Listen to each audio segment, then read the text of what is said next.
So, Kakadosh Moadim L'Simcha, the day of Pitkat Torah of Hoshana Rabbah, we're doing Sunday's Daf, Bezrat Hashem. Today we're going to do Samech Gimel, 63. However, though, we're going to start in Samech Bet Amubet, just 62b on the bottom, just to get into it, where we said that Rav Chasta, Ore Bekafre B'Shenet Rav Huna. Rav Chasta was paskening halachot in a certain place called Kafri during the years of Rav Huna, his rabbi. Okay, Samech Gimel Amud Aleph. Rav Amnuna, Ori Becharta De'agad B'Shenet Rav Chasta. Rav Amnuna, that he was a student of Rav Chasta, he used to come and he used to paskin during the years of Rav Chasta, right, during his lifetime. Ravina Sar Sakina Bebavel. Ravina used to check the Sakin of Shechita, used to check the slaughterings knife in Bavel. Amale Ravashi says, why are you doing that? Yeah? Amale, he said, he says, what? Rav Amnuna did it, I'm doing the same thing. Meaning, if this one's paskening in front of his rabbi in that city, why can't I do the same thing? Amalei, he said, Lav Ore Itma, right? He didn't actually do it in the lifetime of his rabbi, meaning during the lifetime of the rabbi, he didn't do it. So Amalei, so he said, Itma, it was stated, Ori Vitma Lori. Some people say that he did paskin, some people say he didn't paskin. Vishnei Rav Huna Rabbe Hu Dilo Ore. He says, right, during the years of Rav Huna, his rabbis, he didn't actually paskin. Ori Vishnei Rav Chasta, but he did paskin. Right, during the days of Rav Chasta, because it was like a friend. It wasn't mamash like his rabbi. It was more of a friend. So since it was a friend, he was allowed to. He says, I'm also the same thing. Okay? Amar Rava says, he could check the knife by himself. He doesn't have to check it by somebody else. Okay? Ravina went to visit Mechuza. He brought the sakin. He showed it to him. Amalei, he says, Zil amti le Rava, go show it to Rava. Amalei, lo Rava, you could check it yourself. Amalei, ana mizban zavina. I'm buying it, right? I'm buying the meat from you. And therefore, the shchita that I'm doing is not considered my purpose. It's your purpose, because I'm buying it from you. So therefore, you have to go check it to himself. You have to go check it by him. The siman to remember, the mnemonic to remember is Zila lehanya machlif ikav Yaakov. In the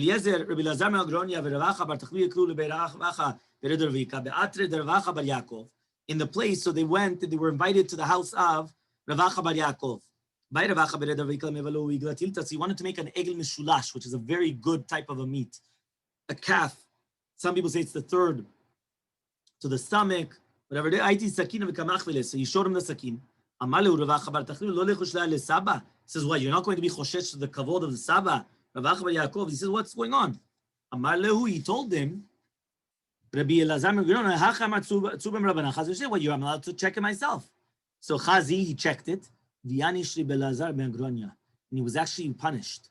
Because since he was mizalzel, he disgraced in the honor of Rabbi Yaakov, so because of that, he was actually punished.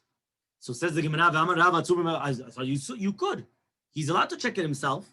Says the Gemara, he said, once they started speaking about the kavod of this rabbi, now you're not allowed to. Meaning, if nobody would have said anything, he could have continued. But the second they say, the kavod of the rabbi, no, you're not allowed to anymore. If you want, you can answer, Shani Ravacha bar Yaakov, the muflag, that he was very, very old, he was much greater. So there's nothing more to talk about. So Rava says, however, though, to separate someone from doing an isur, you're allowed to even in front of your rabbi. Which means if somebody's going to do an avirah, so then you would be able to tell them to stop it, right, even in front of your rabbi, because then you're separating someone from doing this. So it's not just you're paskening halacha. Ravina was sitting in front of Ravashi.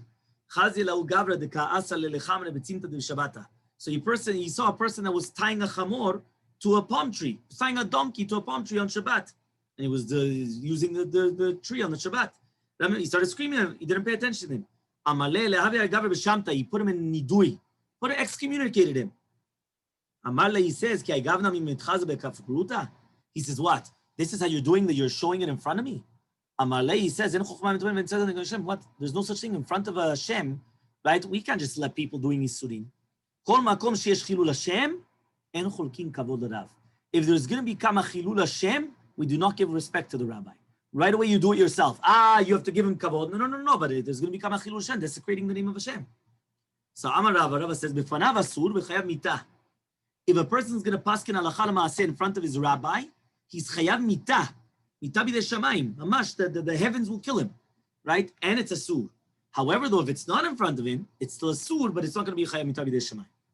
So says the Gemara, v'shelo b'fanav, lo, but if it's not in front of him, he doesn't get the death penalty from the shemayim.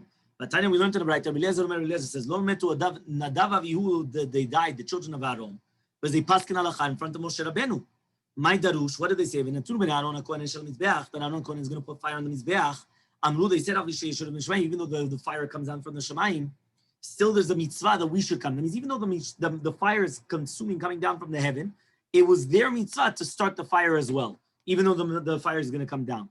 There was a student that came and he paskin halacha in front of Rabbi Eliezer. Amar Rabbi Eliezer le'ima shalom ishto. So he went and he told, right? It says over here, ima shalom ishto. Tameh ani miyotzei zishonato. I'm going to be astonished if he's going to live out his year. That means he was certain he was going to die. Velo tzii shnato, he didn't live the year. Amralo, she said, right? Naviata, what? You're a navi. Amar la, he said, lo navi anochi, I'm not a navi. Velo ben navi, and I'm not a ben navi. Elakach mekublani, but this is the Kabbalah that I have. Anybody that's going to be moreh halacha in front of his rabbi is going to be chayav mita b'dei shemayim. Okay, ve'amar Rabba Bar Yochanan, Rabbi Yochanan says over Rabbi Yochanan, Oto tamid Yehuda ben Guria shemo. That student, his name was Yehuda ben Guria. Ve'arachok mimenu shalosh parsaot, and he was far away 3 parsaot. Right, we're talking about every single parsa is 72 minutes, just to understand what we're talking about. So 3 parsaot, 3 times 72 minutes. Look at the distance, and still he was going to be. So says the Gemara, it was still in front of him. But he says, well, I couldn't be in front of him. It's 3 parsaot. Imagine distance of 72 minutes. Or if you go in miles, right, every single mil is around a kilometer. So every single parsa is 4 mil. So it's 4 kilometers. Times 3, 12 kilometers. Yeah, and still was called in front of him. So he said, and according to your reasoning, why did you need your name? There wasn't a mashal. It actually did happen. Amar Rabbi Chia bar Abba Yochanan says, if somebody's going to say halacha in front of his rabbi, a nachash, a snake, should come and bite him. Says Ziri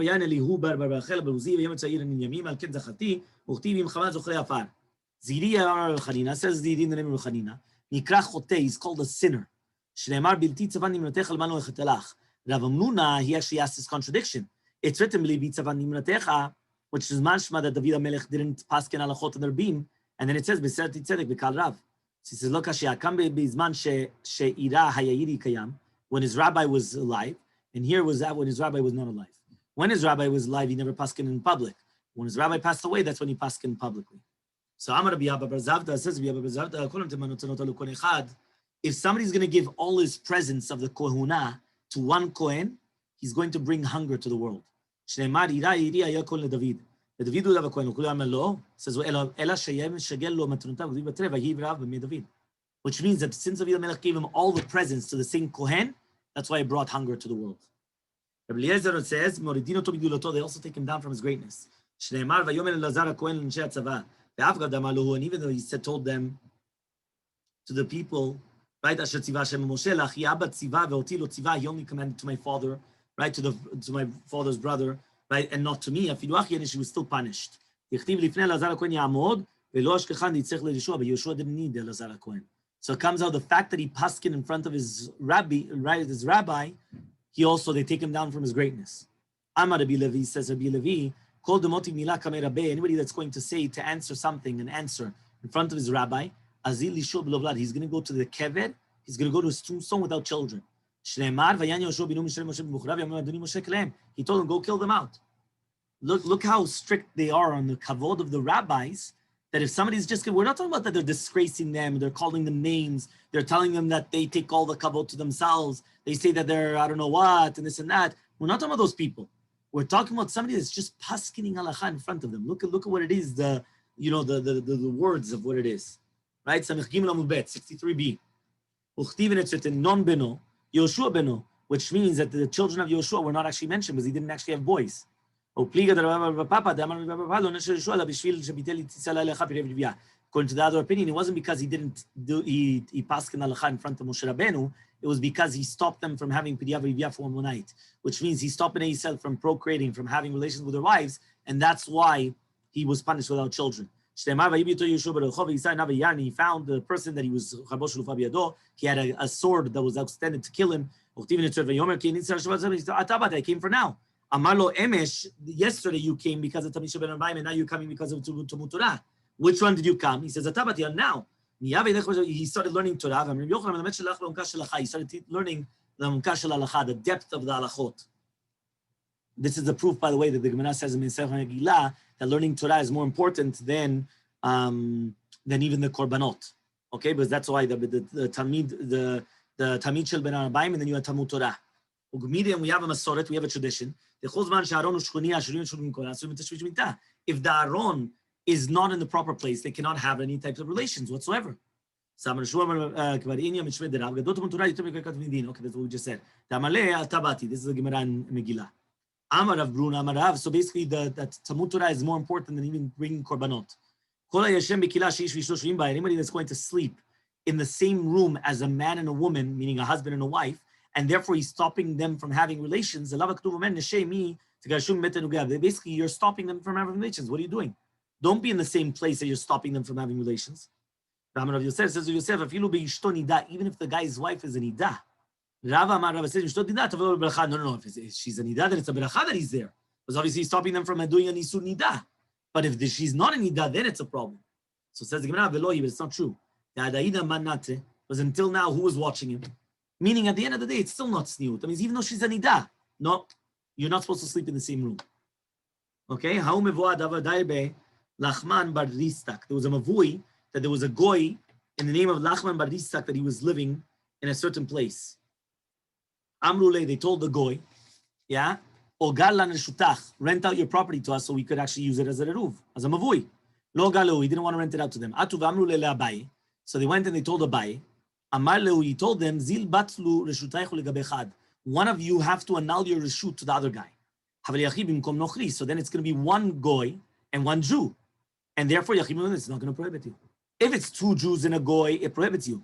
If it's one Jew and a goy, it doesn't prohibit you. So one of you annul your property to the goy, and by one of you annulling your property to the goy, now it's going to become permitted. Amrule, they told him, he says, 1 second, but it's not true. So nobody lives there. Here, the people are living there. He said, if you're going to annul your property to another person, it's not common. And therefore, they never made such a decree, the rabbis. So he went and he said this in front of Rava. Amarle, and he said, 64:1. If so, you took out a roof from the entire mavui. Because now by doing it this way, one of them is going to annul his property to the other one. And then that's it. You don't need an eruv at all.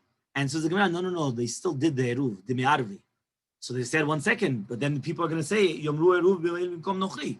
So the Gemara, the Machrazina, they mentioned it publicly, that they still did the eruv just in case, but one of them had to annul his properties in order that it's not going to prohibit them.